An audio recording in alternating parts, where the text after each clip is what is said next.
Hello friends and welcome to another season of anime!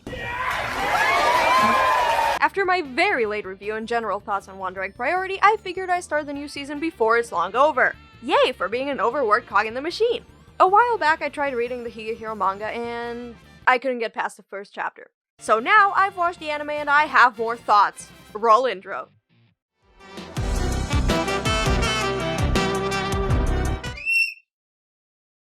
I'm starting to develop a habit of getting a mild aneurysm every time I hear the word wholesome thrown around like it's nothing.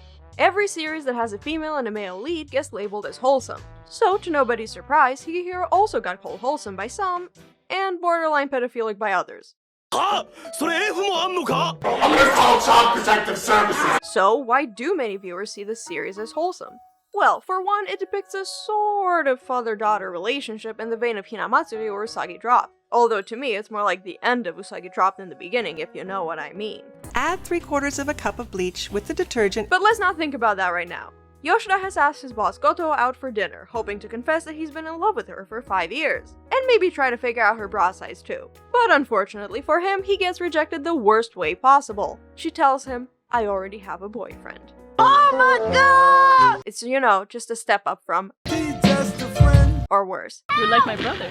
And she's been with him for 5 years as well. As one does with this news, Yoshida drinks to forget, but he will always remember Gotou's son. Massive the honka banka lose. But because his friend Hashimoto has to go back home to his wife, Yoshida has to bitch by his drunk, lonesome self. On his way back home, he comes across a teenage girl named Sayu sitting beneath a light pole. After taking note of her he tells her to beat it. No. But she has no place to go and no money either, so what is Sayu to do? Well, why not stay at Yoshida's place and sleep with him in lieu of money? Being a man of some intelligence, even drunk off his ass, Listen, when you ask like that, absolutely not. No, I do not. Yoshida lets Sayu sleep over free of charge. Be gone, fuck! Because all Yoshida wants is some miso soup, which is a good thing to wake up to instead of, you know. After another attempt at seducing him, Yoshida finds out that she's run all the way from Hokkaido, the land of the best milk, and has no intention of returning home. After seeing that she intends to sleep with even more men if he kicks her out, Yoshida sees only one possible solution. Bring her to a nunnery. I mean, have her stay at his place for the time being and do all of the chores. Yay for child labor. This way, she can stay off the streets and he might be able to knock some sense into her. Now, of course, this entire thing is not exactly legal, as Hashimoto points out, smart man, but since there are no missing person reports on Sayu, staying with Yoshida is the only sort of safe bet right now. It doesn't take a genius to know that a plot like Higehiro has a lot of room to fall apart. You have two leads with a pretty sizable age gap, which is already difficult not to make creepy. But one of them is also underage and is ready to jump the other at a moment's notice. It's an uphill battle, to say the least. What seems to be the officer problem? However, just because we have an uncomfortable or taboo subject matter doesn't automatically mean we'll have a series that's just pure smut. And to me, Higehiro really walks the line between wholesome and just another case of... It probably doesn't help that there's another series this season about a couple with an age gap, koikimo, or as translated into English, is too sick to call this love. Kiss. Okay, Higehiro is a bit better than that series, and it also doesn't have its actors sound like they were recording their lines in the bathroom. What was it? Huh? But regardless, Higehiro has a lot of work to do to avoid falling in the latter category. And the one thing that can push it to either side is the characters. Higehiro takes its main characters and the problems they're going through seriously, although the side characters themselves aren't exactly realistic. Doing this gets an actual story to form around them that's not just a bunch of barely legal hijinks. Well, most of the time. Yeah, it's rewind time. Our protagonist Yoshida is your typical salaryman. He works in an IT company and takes his job seriously. He's a bit cold towards others, but that's mostly to teach them how to be independent like himself. But Yoshida probably feels a bit lonely outside of his job. He's not exactly an outcast because he does have some close relationships, but his life mostly revolves around working. Boy, does that feel relatable. But taking in Sayu helps Yoshida to break free from his monotonous life. Because, you know, a 26-year-old man really needs a high school student to get his life back together. She gives him someone to look forward to seeing at the end of every day and even helps him get into better shape. Yay, adulting. As for Sayu, she's an interesting example of someone who's putting up a front, albeit not successfully. Considering her situation, she's actually pretty upbeat and lively, as if she's just some clueless girl who hasn't realized what she's gotten herself into. But that's only because she's trying really hard to hide her pain behind that smile. The truth is that she has very low self-esteem and she's trying to avoid the reality of her situation. When Yoshida agrees to take her in without wanting her body, she's unable to comprehend why someone would do that. And even when she grows to trust him, she still worries that the moment Yoshida gets a girlfriend, he'll kick her out without a second thought. But Yoshida's basic decency, while technically nothing special, is still important to her. Now, of course, the two do realize that this whole living situation can't be permanent. As nice as it might be to have a father figure in your life, it's still technically kidnapping. The two of them both know this, and they try to plan out how and when Sayu will finally return home.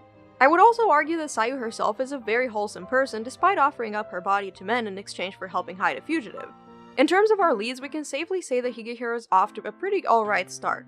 Yoshida and Sayu might not be the most complex characters out there, but we're still interested in seeing their story unfold and hope for the best. The supporting cast, on the other hand, leaves a bit to be desired. And I can link the main problems to the other two major female characters in this series, Mishima and Gotou. Mishima is the one character in this show that I really don't like in any way, shape, or form. I wouldn't say I hate her, but there's just nothing about her that I like. As Yoshida's junior, she's got a much more laid-back personality and isn't exactly the most skilled when it comes to her work. And working so closely with Yoshida means that she, of course, falls in love with him. Why is this a problem for me? Well, that's because she knows that Yoshida likes Gotou and yet is practically telling him, but why can't it be me though? I hate people who know that someone has a person they like, or that they're dating, and yet they still want to force themselves into their life. Especially when she stalks Yoshida and angrily asks him, well, fuck off, why do you care? She's the woman he likes. I'm all for someone following their dreams, but at the same time, Yoshida isn't exactly the biggest catch. He's fine, yes, but nothing screams charisma about him either. Although that doesn't mean I like Gotou either. Gotou is Yoshida's boss, and that's kind of about it for what we know about her. I mean, sure, she's a hard worker and likes to drink, but is there anything else besides her looks? Not really, aside from the major flaw, the fact that she's a liar. When Yoshida confesses to her, she doesn't tell him that she's not ready for that. No, instead she tells him that she has a boyfriend. Why did she do that? Well, because she wasn't feeling it would be the right time. Are you feeling it now, Mr. Krabs? Are you feeling it? I would never want to date a woman who feels the need to say stuff like that. I understand that she's open about not being ready for a relationship right now, but frankly, I wouldn't wait for her. And Yoshida, I don't think she's someone worth waiting for. Gotou is someone who'd rather string him along because if he didn't confess to her, she wouldn't have done anything. 基準を低く持つな。正しい尺度で物を見ろ。 And besides those tiggle bitties, what does Yoshida like about her? Like him.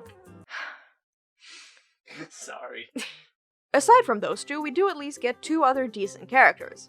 Hashimoto is Yoshida's closest friend and confidant and is naturally concerned about Yoshida taking in a runaway. He doesn't try to get Yoshida to kick Sayu out right away, but he does let him know that this whole situation can't last forever. And then we have Yuki. Sweetheart. Best girl. Best girl. Yuki is absolutely best girl. She's my favorite character in all of this.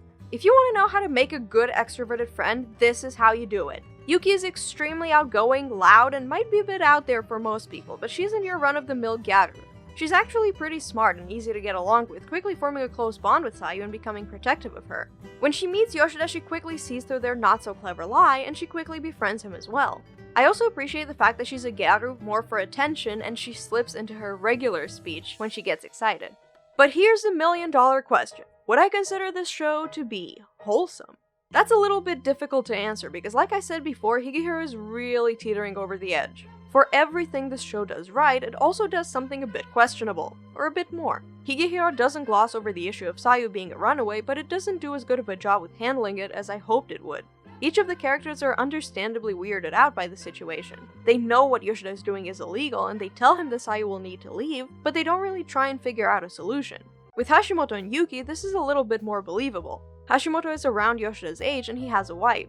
I can imagine that trying to convince your partner that the two of you should let in a teenage girl wouldn't go all that easily. And Yuki's a high school girl, she's still living with her parents and it's unlikely that she can just let another girl stay with her long term.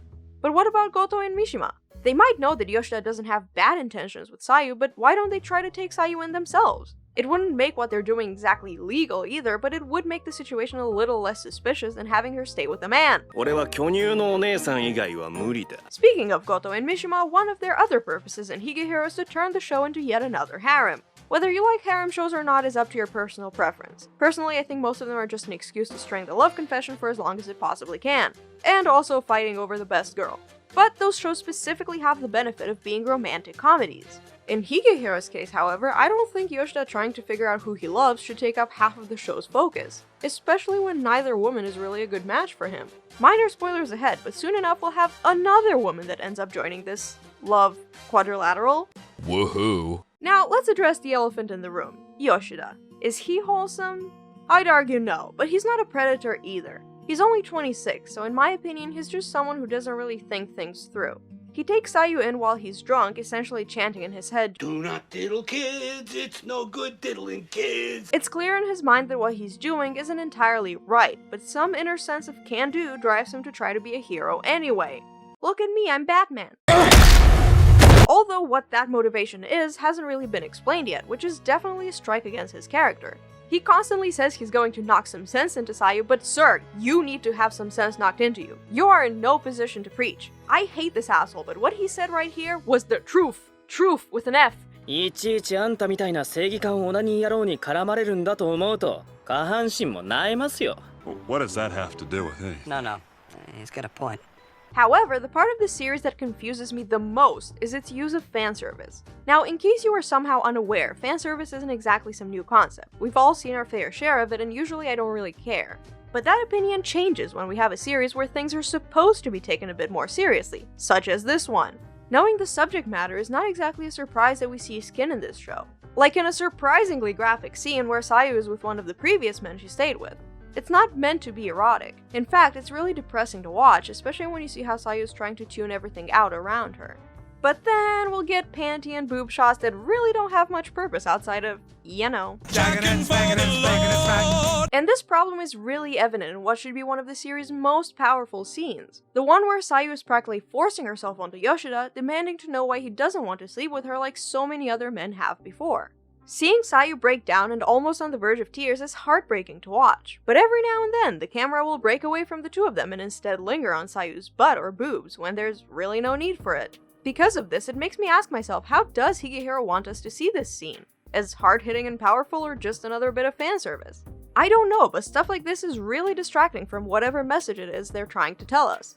Thankfully, these instances have become less of a problem over time, but it's still an issue.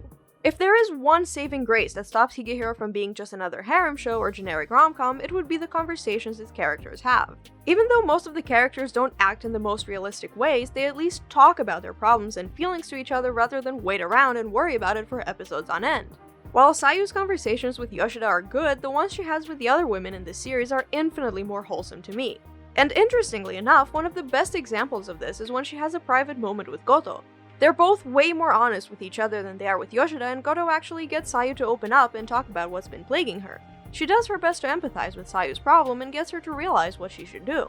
Sayu can't keep running from her problems and she needs to confront them in order to move on. Sayu's conversation with Yuki in episode 6 is also an incredibly heartwarming moment. It's scenes like these that make me want to recommend this series to you. It seems that I have a knack for critiquing things that I watch, but just because I'm often critical of a show's flaws doesn't mean I'm telling you all to avoid it, because Higehiro isn't a wholly bad show. In some ways, it's wholesome and can be very touching. On the other hand, it can fall into certain genre tropes that prevent me from proclaiming the show as a gem of the season. Higehiro has its share of faults, but even though it might not be as wholesome as some believe, it's still a show that you might want to check out. Yoshida and Sayu have a very interesting dynamic, and when the show wants to get serious, it can really leave an impact. If the supporting characters had been a bit more realistic and took the situation a bit more seriously, it's possible that Higehiro could have almost been like a film from Koreeda.